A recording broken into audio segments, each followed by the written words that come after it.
Chega mais que a história de hoje é de amor. Não é romântica, não. É amor bruto, seco e, às vezes, até cruel. Se você é daquelas que gosta de uma história que mostra o mundo em cor-de-rosa, não vai gostar dessa daqui, não. Se gosta de final feliz, talvez também não vá gostar dessa história.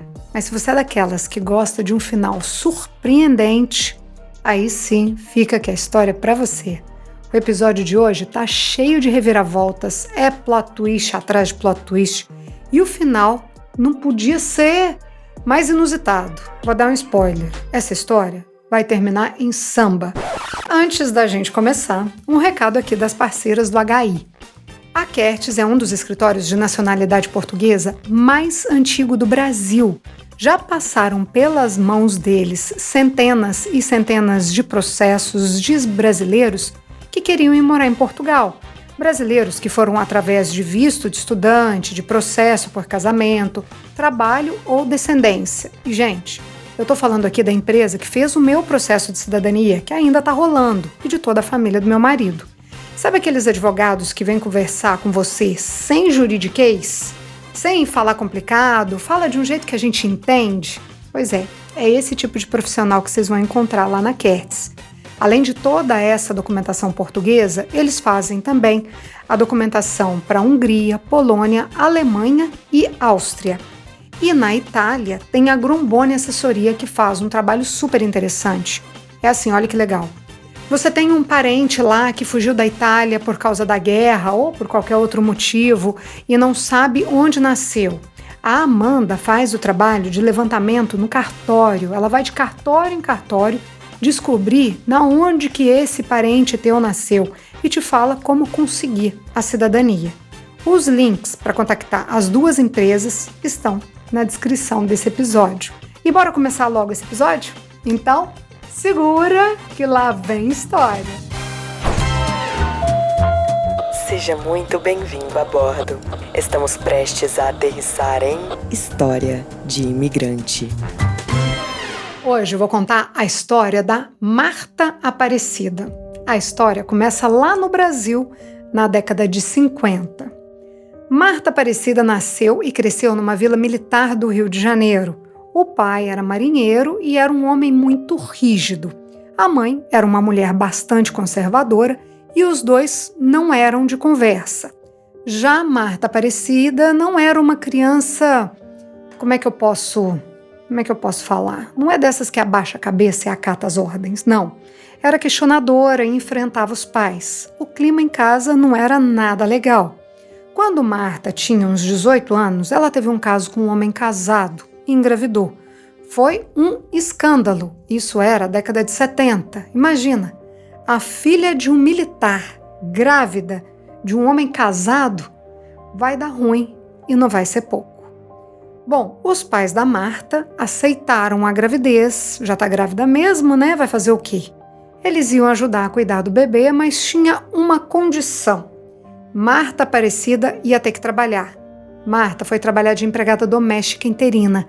Você sabe o que é isso? Acho que não existe mais hoje, não sei. É quando uma empregada doméstica fica na casa dos patrões, boa parte do tempo. Come, toma banho, dorme, mora mesmo. Pois Marta arrumou um trabalho desses e a filha ficou com os avós. Essa filha chama Luciana.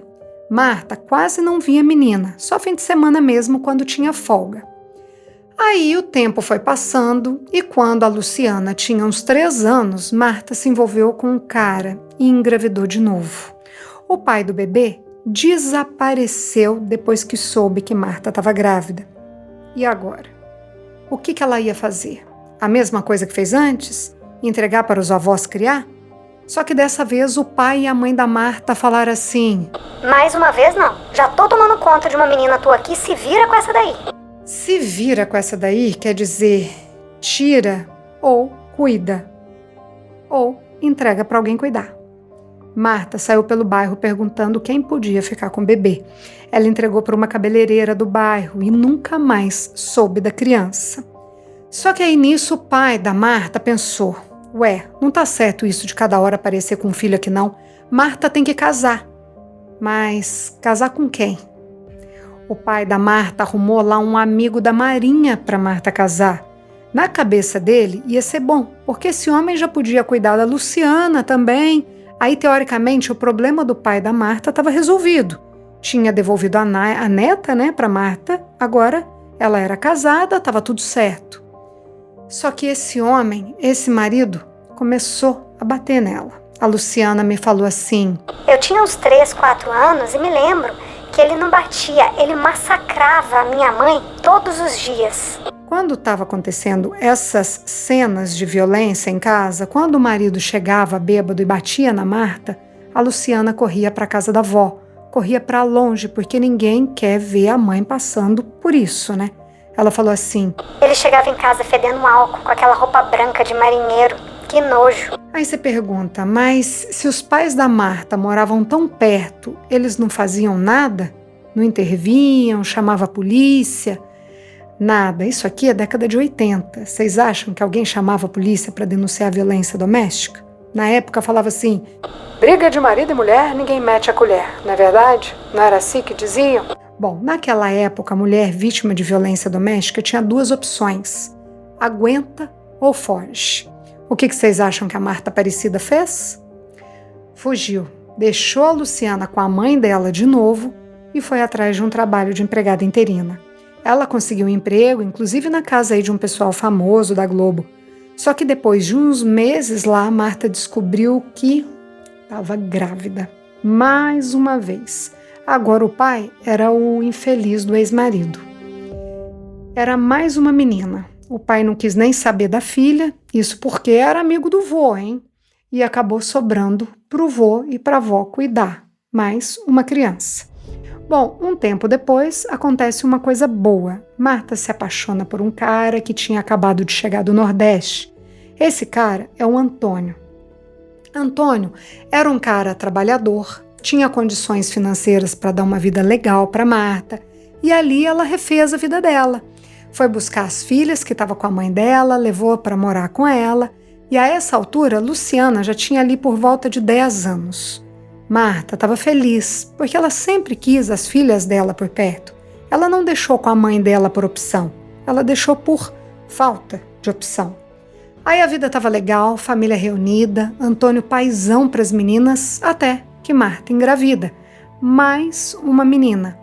Quando o bebê nasce, Antônio resolve ir embora. Eles se separam e ele leva o bebê, a filha deles, embora.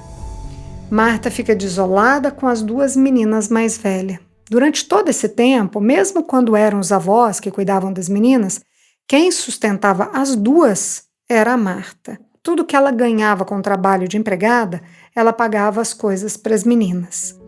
Parece até aqui que só apareceu desgraça na vida dela, praticamente, né? Mas a partir de agora, as coisas vão mudar. E vão mudar de um jeito, eu vou falar... Não sei se vai ser para melhor, mas vai acontecer uma mudança incrível na vida da Marta. A Marta tinha um tio que era taxista lá no Rio. E teve um dia lá, enquanto ele trabalhava, ele pegou um passageiro de Buenos Aires, na Argentina. Aí conversa vai, conversa vem, esse homem fala que está atrás de uma empregada, alguém para cuidar da casa dele. Eu não sei vocês, mas quando eu escutei isso aqui, ligou tipo um giroflex na minha cabeça. Tráfico humano, eu pensei, esse velho deve ser um aliciador, tá buscando as meninas com esse papo de trabalhar como doméstica, devia estar querendo garota para fazer programa, me passou tudo isso pela cabeça. Mas não, eu estava errada. Esse senhor estava realmente buscando uma empregada e Marta topou o emprego e partiu à Argentina. As filhas, as 2 meninas, ficaram com a avó. O cara, esse argentino, não era traficante, mas boa gente também não. Ele começou a abusar da Marta. Abusar assim, não teve uma relação sexual forçada, mas ele passava a mão nela. Eu acho que se fosse no Brasil, conhecendo um pouco do que já deu para conhecer da personalidade da Marta, ela teria fugido, ou seja, que Deus quiser. Mas na Argentina, ela não era ninguém, não era nem cidadã, nem falar espanhol sabia. Teve um dia lá que o homem passou a mão nela e ela saiu de casa e correu para um jardim que ficava perto do apartamento que ela trabalhava. Era um parque. Ela sentou lá para chorar. Nisso, passou um senhor e viu aquela cena. Gente, isso aqui é daquelas coisas que não tem explicação na vida. Escuta o que vai acontecer aqui. Imagina a cena. Marta sentada no banco, com a cara baixada, chorando. O senhor passa e pergunta o que ela tem, se aconteceu alguma coisa, né? O que estava se passando ali. Marta conta a história. E o que acontece aqui? Esse homem convida a Marta para morar com ele. Perguntou assim para ela: Marta, quer ir morar comigo? Quais as opções da Marta? Ficar na casa do homem trabalhando de empregada e esperar até que algo pior aconteça? Ou ir morar na casa de um homem que se mostrou bastante gentil? Porque assim, ela não conhecia nenhum e nem outro. Os dois eram estranhos. Loucura, né? Para mim a opção era voltar para o Brasil. O pai da Marta era da Marinha e tudo, tinha até um salário legal. Mas ele tinha muitos filhos e no final das contas não tinha dinheiro para pagar uma passagem internacional.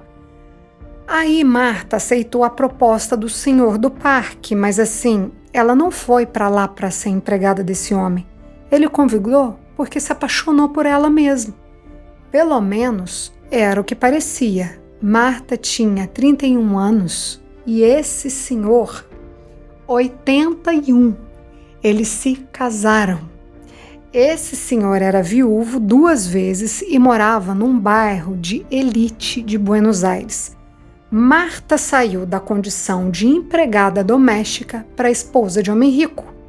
Ela morava num apartamento grande de 3 quartos, super bem decorado, e esse senhor tinha um filho, mas eles não se falavam. Então a vida dele passou a ser a Marta mesmo. Luciana falou assim pra mim: Minha mãe passou da condição de lavar privada para ser madame com Rolex no pulso. Aqui, tudo mudou na vida dela, ou melhor, delas. O senhor deu dinheiro para Marta construir uma casa para as filhas no Rio de Janeiro. As meninas que até aí não tinham nada passaram a ter a vida dos sonhos que elas queriam, a mãe comprava. Antes, boneca era Suzy, aqueles plástico duro, sabe? Ou as Barbies falsas. Depois desse senhor, depois do casamento da mãe, as meninas começaram a ganhar Barbie de verdade, ganharam bicicletas. Já a Marta passou a viajar para todo canto, conheceu a neve, frequentava restaurantes caros. Minha mãe ia pro Brasil 1 vez por mês, 1 vez a cada 2 meses, de avião, chiquérrima. Como eu disse, Marta e esse senhor se casaram. Para ela continuar morando na Argentina, a Marta tinha que se legalizar lá, né? Daí dentro lá das exigências para se legalizar, a Marta tinha que apresentar um exame de sangue. Ela tinha que fazer esse exame de sangue para tirar, eu não sei se era residência ou era cidadania argentina. E aqui essa história vai dar mais um plot twist. Marta fez um exame de sangue e descobriu que ela era HIV positivo. Isso foi em 1992. Pensa aqui comigo. No começo da década de 90, alguém ter HIV positivo era praticamente ter AIDS, porque não existia nenhum tratamento. Não existia, não tinha como controlar o vírus. E que isso queria dizer, assim, de forma prática? Marta tinha acabado de receber uma sentença de morte. Então, quando Marta pegou o exame de sangue, ela só sabia de uma coisa na vida dela: ela ia morrer. A Luciana me falou assim: A minha mãe disse que teve um acidente de carro em 85 e teve que fazer transfusão de sangue. E foi ali que ela se contaminou. Pode ser transfusão, pode ser relação sexual sem preservativo, não dá para saber e também não tinha o que ser feito. Aí a Marta falou: Eu quero passar o resto da minha vida com as minhas filhas. Quando Marta descobriu o HIV, já tinha 7 anos que ela estava com o vírus. Aí Marta levou as 2 filhas para viver com ela em Buenos Aires. Ah, tem essa. O argentino não separou dela por causa disso. Esse senhor continuou com a Marta, aceitou as filhas dela irem para a casa dele, morar com eles. Parecia ser um cara legal. Será? Luciana e a irmã foram para Buenos Aires para ficar com a mãe. A irmã da Lu não se adaptou por causa do idioma e depois de 3 meses voltou para o Rio. Já a Luciana continuou lá em Buenos Aires até que o velho tentou agarrar ela. Mas o velho não era bonzinho?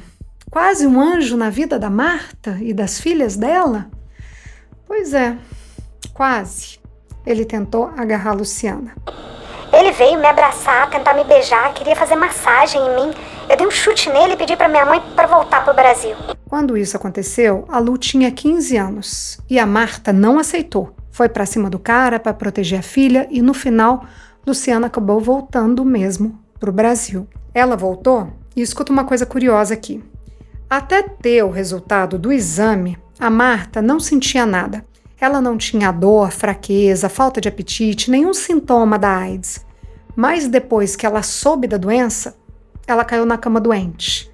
Como o nosso psicológico afeta nosso corpo, né? Aliás, como o nosso psicológico coordena as nossas funções vitais. É incrível isso.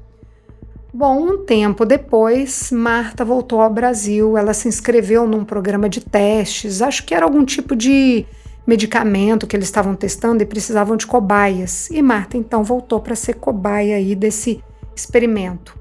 Foi um período não muito fácil. Luciana me contou assim... Tiveram que amarrar minha mãe. Ela se debatia muito, ela estava toda roxa de tanta injeção. Devia se debater de dor, né? As pessoas com AIDS eram muito fracas, né? Emagreciam muito, ficavam suscetíveis a qualquer doença, enfim. Era triste. Eu não conheci presencialmente ninguém com AIDS, mas eu lembro do Fred Mercury, do Cazuza, e como eles ficaram assim nos últimos dias de vida. E é realmente muito pesado. Nessa época aí, a expectativa de vida de alguém com HIV positivo era de 10 anos. Não sei se vocês prestaram atenção, mas quem me contou essa história foi a Luciana. Eu contei sobre o ponto de vista dela e por quê. Nem preciso falar, né? Marta morreu de AIDS quando tinha 36 anos. A Lu tinha 17 anos nessa época.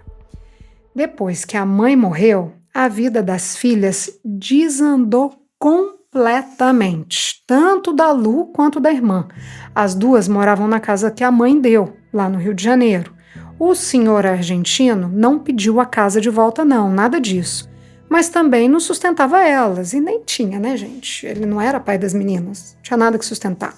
E por falar em pai, vocês lembram lá no começo que eu falei que a Marta engravidou e o cara sumiu, depois deixou ela com o bebê para trás e desapareceu?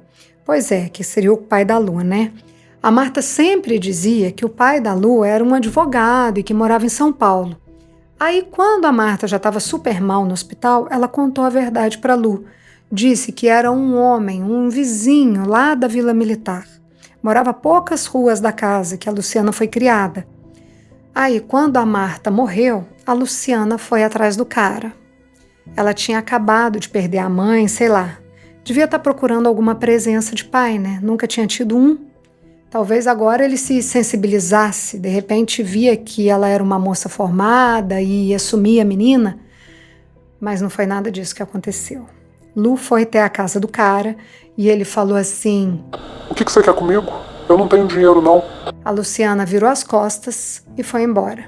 Sem mãe e sem pai. Pai nunca teve mesmo, né?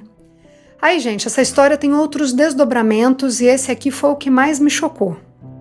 A Marta tinha ganhado muitos presentes desse senhor argentino, do marido dela. Aí, depois que ela morreu, a Luciana e o avô foram até Buenos Aires buscar as coisas da Marta. Não só as coisas de valor, como o Rolex, colares de pérolas, casacos de pele, mas tudo o que era da mãe. Aí vocês sentam um pouco para escutar o que vai rolar aqui. Quando a Luciana e o avô dela estavam lá no apartamento do velho, não vou chamar nem de senhor, é velho porque não merece respeito aqui não. O velho fez uma proposta para o avô da Lu.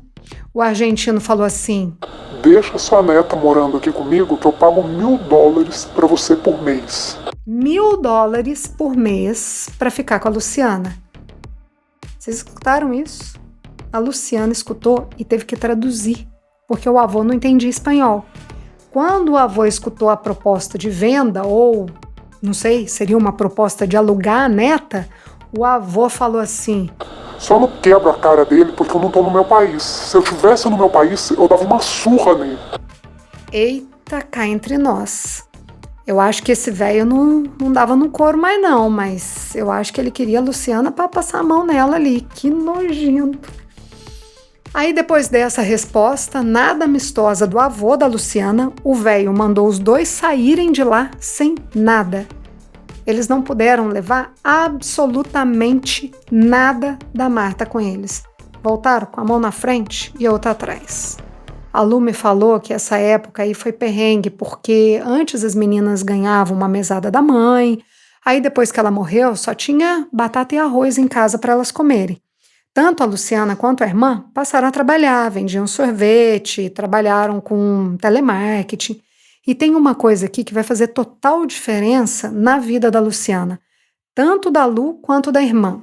É que desde pequena, a mãe, a Marta, por mais distante que fosse, né, porque boa parte da vida das duas elas foram criadas pela avó, mas por mais distante que a Marta fosse, ela estimulava as meninas a fazerem atividades artísticas, esporte.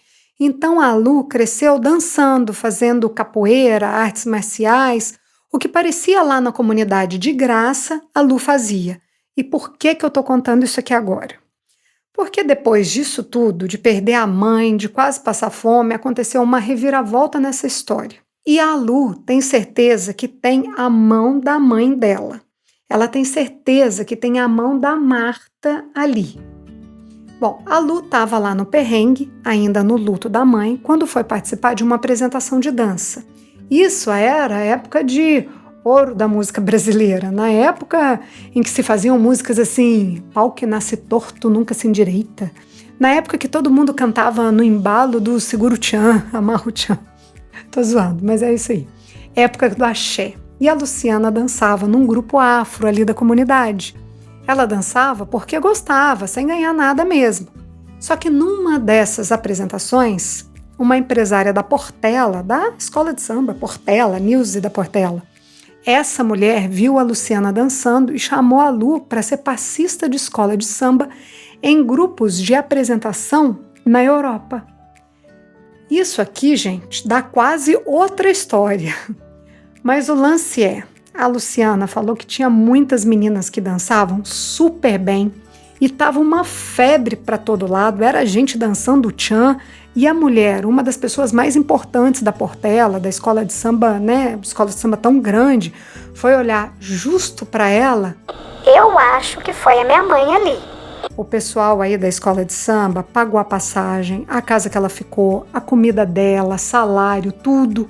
Eu até achei que pudesse ser tráfico, mas eu tava indo com o pessoal da capoeira e os caras eram grandes. Não dá para confiar só nisso, mas beleza. Essa história não é sobre tráfico humano. Pelo contrário, a vida da Luciana mudou completamente depois que veio para a Europa.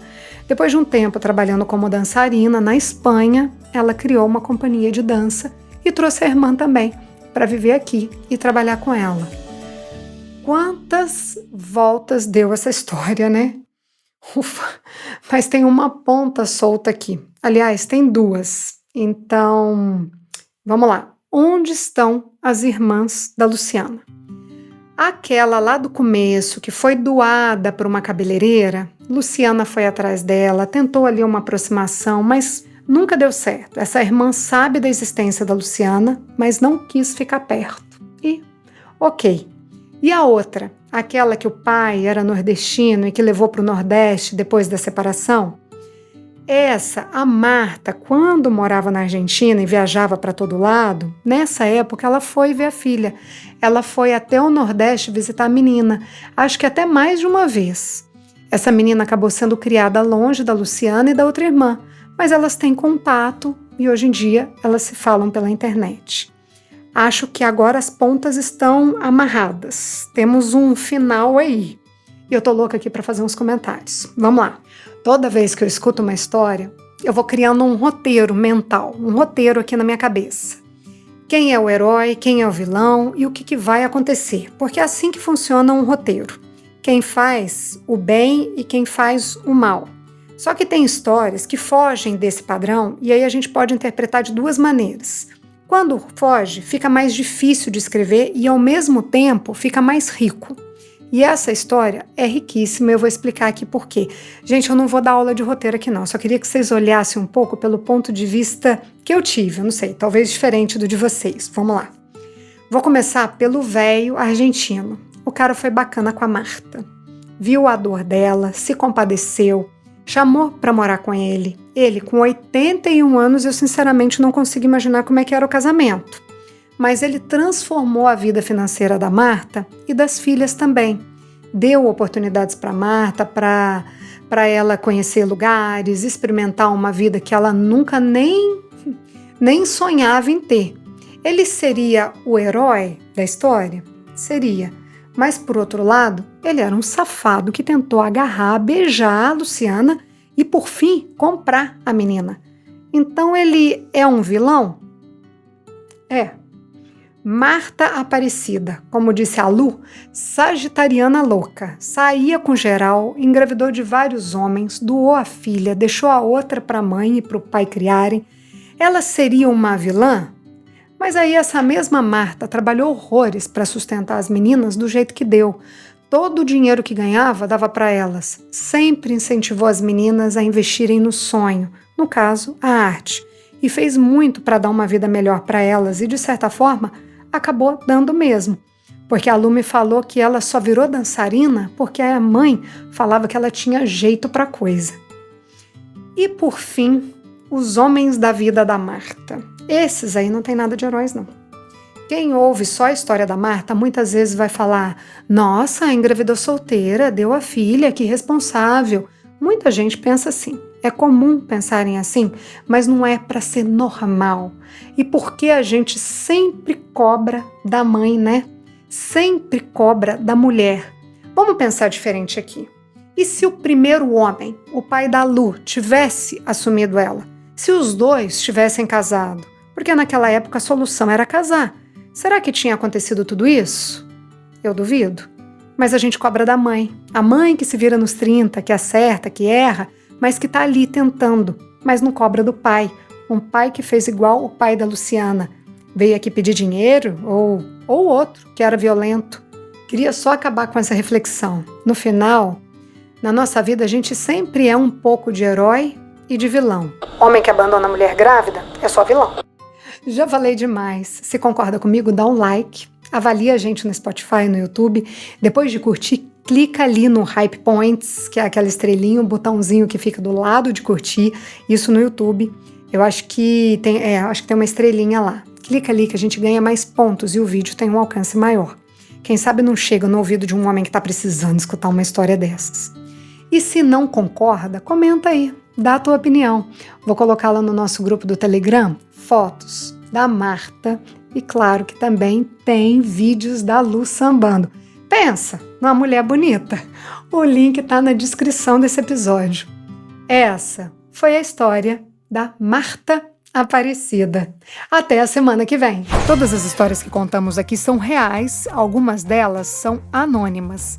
Se você tem uma história de imigrante para compartilhar, conta pra gente. Nosso WhatsApp é 650-834-9209. Essa é uma realização Estúdio Fita. Até a próxima história.